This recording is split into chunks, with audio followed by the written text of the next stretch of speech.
So it is spring and the world has come back alive, and all of a sudden people aren't wearing their masks everywhere and we're out interacting with one another, but our immune systems are not very practiced, a lot of us right now. And so I caught what has been inevitable with the world opening back up. I've got a flu bug, and it went from a really sore throat yesterday to now that easing off, but I'm very snorefully, and all I want to do in the world is lay around and eat chicken soup.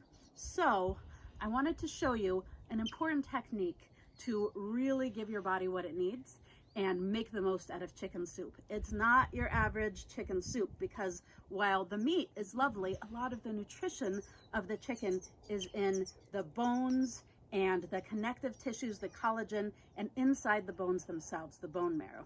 So I popped this chicken into an Instapot and pressure cooked it for an hour and a half to really get all of the good out of those bones. So now they're so soft that I can easily eat the tips with my bare teeth. And then,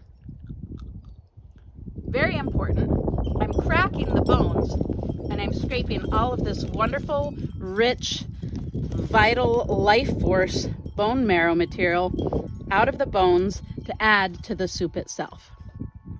So going through the process of picking all of the meat off the bones and getting every bit of that wonderful, wonderful bone marrow, part that usually gets wasted, into our wonderful soup.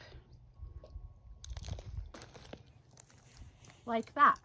A little trick.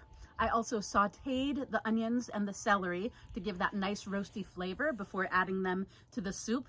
And I'm adding all of that wonderful rich collagen, but I roasted the chicken in the oven before making it into the stock, also to give it that wonderful roasty flavor. And then we have some fresh kale that overwintered in the garden, and some of the scallions that made it through the last year, some potatoes and carrots, and it's going to be a wonderful, nourishing chicken soup to get me through these spring blahs and into the vitality and health that the world is asking for right now.